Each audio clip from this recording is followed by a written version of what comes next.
Ya daawwattoota koo jechuudha, yaa qaqqaalota koo jechuudha. Yeroo tokko waan namaaf hin galu. Suma dhugaa waan namaaf hin galu. Wanti namni haasa'u namaaf hin galu. Oolanii bulanii turanii namaa galu tokko beektu. Waan namni namaan jedhu, waan namni nama godhu, waan namni namatti dubbatu, waan namni namaan jedhu tokko jechuudha. Waan tokko namni tokko gaa waan tokko namaan jedhu, waan tokko gaa namaan haasa'u, qoosaa keessa isaa fakkaatu, namni sun dhugaa isaa haasa'u, soba isaa haasa'u, soba isaa ta'u, soba isaa hojjetu, soba isaa godhu, hojiidhaaf jedhee haa hojjetu, gochaaf jedhee haa godhu. Garuu ammam jireenya namaarratti miidhaa akka inni fidu namaaf hin galu jechuudha. Maaliif jireenya namaa keessatti jechuudha. Bara keessan keessatti nama sin amaninaa, hiriyaa sin amaninaa, eenyuyyuu namanina. Asuma dhugaa kun siniin jira jechuudha. Eenyumayyuu jechuudha. Asuma dhugaa kun siniin jira jechuudha. Waan baay'ee dhabdu, hiriyaa amantanii waan baay'ee dhabdu, nama amantanii waan baay'ee dhabdu, obboleettii amantanii waan baay'ee dhabdu, fira amantanii waan baay'eetu dhabama. Asuma dhugaan siniin jira jechuudha. Jireenya ofii keessatti Oromoon waan ta'e hoggaa mammaakuu, waan mammaaku sanii, waan dubbatu sanii, waan hojii waan ta'eef dubbataa jechuudha. Jireenya namaa keessatti annaaf galaa jiru jechuudha. Jireenya namaa keessatti Oromoon waan inni haasa'us, waan inni mammaakus, waan inni jedhus, waan inni dubbatus, waan hundisaayyuu jechuudha. Waanuma jireenya keessan irratti ga'u, waanuma isin irratti ga'u, waanuma isin irratti ta'u, waanuma isin irratti oolee bulee too jireenya keessan irratti argitu jechuudha. Haati keessanis hoggaa isinii eebbiftuu, wayin immoo akkoo keessanis ta'uu danda'a, wayin akaakayyuu keessanis ta'uu danda'a.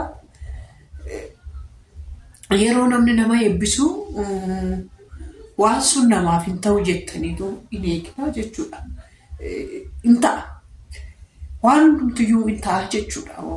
Jireenya namaa keessatti taatii dhufa jechuudha. Waan hundumtiyyuu yeroo tokko waan gaarii hojjedha jettanii waan godhee hojjechuun jiraachuudha. Waanuma gaariin godha jettanii waan gadheetti si jaraa jijjiiramuun hin danda'a jechuudha. Maaliif kana jettinaan jechuu dandeessu? Namni na jala jirtan dargaggootadha, ganaa warroota ol dhuftanii, akkasumas immoo namoonni immoo na caala beekumsa qabdanis, na caala waan baay'ee qabdanis hin jirtu jechuudha. Na bira jechuudha. Namoota xiqqoodha. Nama waggaa 18 kaasee amma 65tti yaa Googiliin namaaf kaa'aa waan ta'eef na bira jirtu jechuudha. Kanaaf kun hundi keessaniyyuu jireenya keessan keessatti waan dhalatu hundumaadhaaf Waaqayyoon galateeffadhaa. Waan dhalatu hundumaadhaaf jechuudha. Waan ta'u hundumaadhaaf, waan namni namaan jedhu hundumaadhaaf Waaqayyoon galateeffatu caala. Yaa Waaqayyo anati jettee, anati taatee, waan ati gootee, anati jettee isatu caala jedhaati galateeffadhaa jechuudha. Yaa yeroo tokko haala laalanii, qilleensa laalanii, jireenya laalanii, haasaa laalanii waan baay'ee sin dabarsu jechuudha. Jireenya ofii keessatti waan baay'ee dabarsiisu umurii koo kanatti, umurii nama jiru kanatti jechuudha. Waan dhalli namaa hin dabarsine hin dabarse. Waan dhalli namaa keessa darba jedhanii too yaadne hundumaa keessa dabarsee har'as gaheera jechuudha. Boruu fakkeenyaaf boruu ijoolleen nuti kooyyuu waan natti boonuu danda'anis, waan natti qaana'uu danda'anis godheera ta'a jireenya koo kana keessatti jechuudha. Jireenya nama jiraataa jiru kana keessatti keessattuu immoo waggaa dhala godhattanii dhala keessan irratti jechuudha waggaa qoramtanii waan hedduu miteeriyaan keessa darbamu jechuudha. Kanaafiyyuu waan hundumtuu waan namarra ga'us waan namni namaan jedhus waan namni nama godhus amiin jedhanii irra darbuudha jechuudha. Kanaafiyyuu nama waan tokko